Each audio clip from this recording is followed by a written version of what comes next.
et je suis vraiment touchée de cette reconnaissance, d'autant que j'ai eu un parcours très simple. Il y a une vingtaine d'années, j'ai démarré avec pas grand-chose dans la poche, un petit carton adhésif sous le bras, et je me suis présentée auprès d'entreprises de restauration. Et ça a commencé par une rencontre, Jean-Claude Bouillet, un maître de la restauration qui m'a communiqué ses savoir-faire et beaucoup de techniques, et surtout un regard qu'il faut avoir pour réaliser la restauration d'œuvres d'art et les comprendre, et surtout rester modeste dans la pratique et dans le résultat qu'on peut donner à l'œuvre.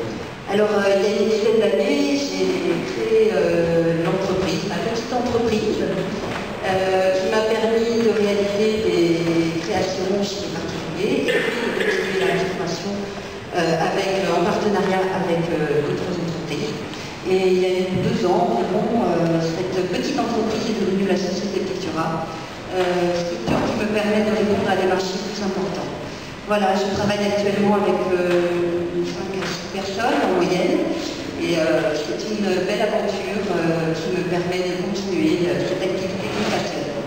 Voilà, je vous remercie en tout cas, ces 20 ans sont marqués par ce trophée, et encore une fois, ça me fait beaucoup.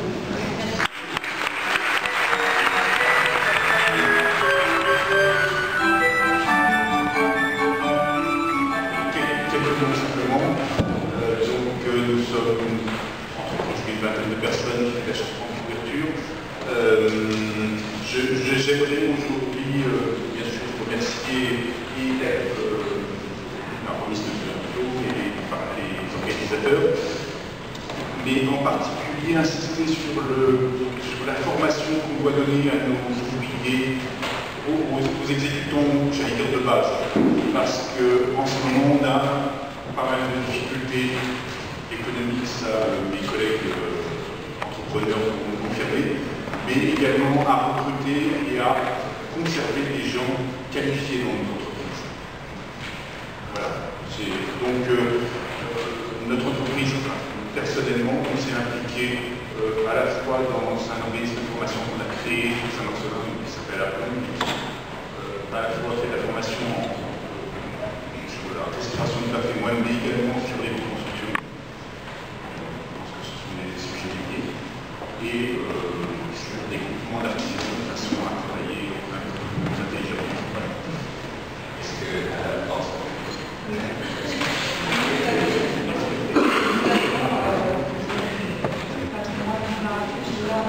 réalisation de chantier, nous avons fondé cette organisme de formation pour pouvoir transmettre les savoir-faire.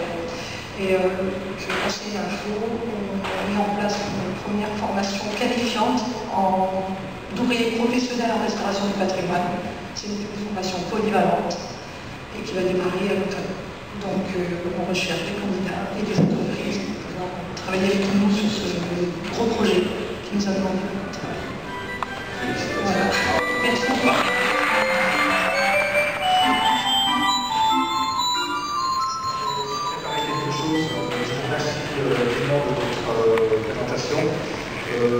Au début, j'aurais dû être ici, parce que c'est elle qui a fait le dossier.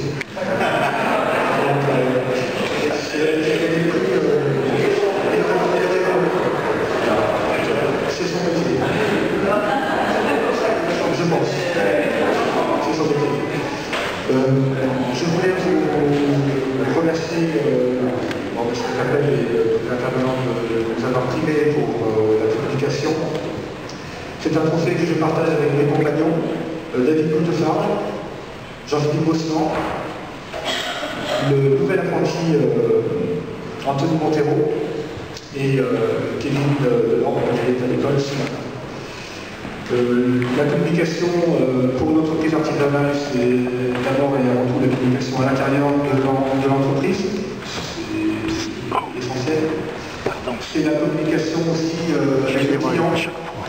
Le client à qui on communique comment fonctionne sa maison, ce qu'il est en droit d'attendre, ce qu'il peut ne pas faire aussi. Ça fait partie de la communication d'un artisan. La communication, c'est aussi trouver des solutions qui sont cohérentes avec le bâti, surtout en ce qui concerne l'isolation du bâtiment. J'en ai pour 1 minute encore. Ce qui suit, c'est mon message. Je vais... Qu'est-ce que vous faites? Ah, c'est la maçonnerie traditionnelle et naturelle depuis 13 ans, à l'époque où l'écologie n'était pas à la mode, ce qui fait qu'on nous a bien pris pour des fous, il y a 13 ans. À l'époque où il n'y avait qu'un seul fournisseur sur Lyon, et on pouvait nous commander que pratiquement tout ce qui concernait la chaîne de chambre. Voilà. Bon, on est un peu pionnier dans le métier traditionnel de la chaux et de l'écologie. Mon message, c'était de profiter de la présence des décideurs qui sont dans cet hémicycle pour les interpeller précisément sur l'isolation des bâtiments anciens, notamment ceux en pisé. Il y a plusieurs choses à dire, c'est que les logiciels d'études thermiques ne sont pas adaptés à ce matériau. Il y a aussi le fait que les solutions conventionnelles pour isoler les bâtiments ne sont pas adaptées aux bâtiments anciens. Bon, je n'entre pas dans le détail, mais le placo-plaque et les règles de verre pour arrêter les chambres, ça ne fonctionne pas dans le bâtiment ancien. Ce qui fait que nous avons de plus en plus de désordre. On ne voit pas tout de suite, hein. Il faut quand même quelques années pour que ça se dégrade, mais il commence à y avoir des désordres avec l'application des techniques conventionnelles d'isolation sur les matériaux anciens. Je les évite. Il existe des solutions sur lesquelles il y a des commissions qui travaillent en ce moment, commissions sur le pisé, sur les ondes, on fait partie ensemble, c'est sorti. Il y a des textes qui sont régulièrement sortis par les organisations du Rhône. Il y a des solutions qui existent, il faut se mettre ensemble pour arrêter les dégâts. Voilà, donc ceux qui sont intéressés, on peut se retrouver sur des commissions à la CAPEB ou les organisations du Rhône. Excellent message. Merci.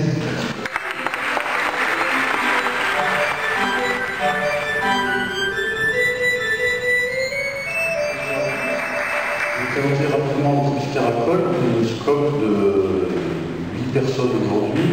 On a été créé en 2005, basé autour de la filière terre crue, on est majoritairement des architectes qui maintenant sont maçons. Et ça fait, à l'époque, on entendait peu parler d'entreprises de construction en terre crue, même si on en parlait beaucoup, tout notre patrimoine de la région est essentiellement en terre crue, enfin le patrimoine, on va dire, rural ou populaire. Donc on s'est mis à travailler là-dessus. Donc au début on faisait beaucoup de rénovations, c'est pour ça que donc on était artisans au bon terme. Et maintenant c'est de plus en plus de, on va dire, de recherche et de formation. Tout ce qui va être formation auprès du public, formation auprès d'entreprises qui interviennent sur le pisé, d'entreprises qui travaillent, qui font du pisé neuf, parce que c'est de plus. On va dire que c'est un matériau qui est un peu remis au goût du jour par des architectes dans son effet esthétique du strat. Et donc il y a de plus en plus de demandes prescripteurs sur le matériau pisé, mais qui est un matériau quand même assez compliqué à mettre en œuvre par rapport à beaucoup d'autres matériaux, même en terre, une technique relativement lourde.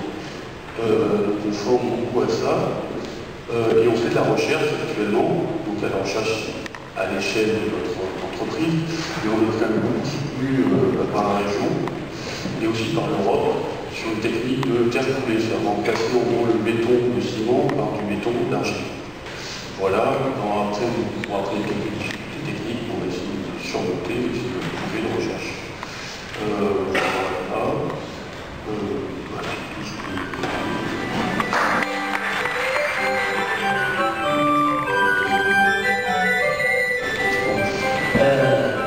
Merci beaucoup. Merci au jury. Surtout merci à tous ceux qui ont contribué à ce qu'existe cette manifestation de valorisation des savoir-faire artisanaux. Pourquoi je dis ça? Parce que donc je me suis installé il y a 11 ans avec tout de suite l'envie d'aller tirer un peu vers le patrimoine. C'est quelque chose que mon ancien patron ne donnait pas trop d'essentiel. J'ai tout de suite fait la formation au cycle du patrimoine. Et puis c'est tout, ou presque, parce que je suppose qu'on est un certain nombre à partager ça. On se met à son compte, on se retrouve très vite avec plus de commandes que ce qu'on peut faire. Donc il faut s'occuper de recrutement, on forme les jeunes, on essaye de maintenir les équipes de l'entreprise, et tous les ans on se dit, dans 3 mois j'aurai un petit peu de temps et je vais prendre le temps de faire le tour des institutions du patrimoine pour un peu faire ça. Et puis l'année d'après on s'aperçoit qu'on l'a passé, on se dit dans 3 mois j'aurai un peu de temps et puis je vais pouvoir le faire. Donc maintenant que j'ai ça, je vais être bien obligé de faire le histoire de valoriser un peu. Donc ce trophée, ça va être l'occasion pour l'entreprise d'aller vers quelque chose que j'ai envie de faire plus depuis très longtemps. Le deuxième truc, c'est que quand on est à son compte et qu'on aime son boulot, on va toujours chercher un petit peu vers la limite. Donc il y a plusieurs personnes qui ont parlé de transmission des savoirs et puis d'invention, d'innovation, de retrouver des savoirs anciens qu'on avait perdus, de ce genre de choses. Et particulièrement, alors je ne sais pas si tout le monde fonctionne comme ça, mais vis-à-vis du patrimoine, je me pose toujours la question de savoir si je suis légitime ou pas pour y aller. Avec ça, je sais que je suis légitime, donc ça fait du bien, donc c'est pour ça. J'avais pris une troisième petite chose. Il y a un débat récurrent pour savoir si les anciens travaillaient mieux que nous ou pas. Donc le débat est ouvert. Un truc que je voudrais dire particulièrement aux clients, aux architectes, aux donneurs d'ordre, enfin tous ceux qui sont à l'origine des commandes qu'on nous fait, on fait des belles choses quand on nous demande de faire des belles choses. Le savoir-faire de l'ouvrier, c'est une chose. Est-ce que les clients sont aussi bons que les clients d'avant?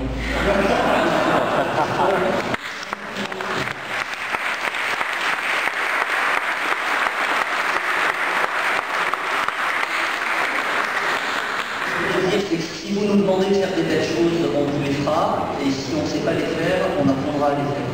Et ça sera vous les faire.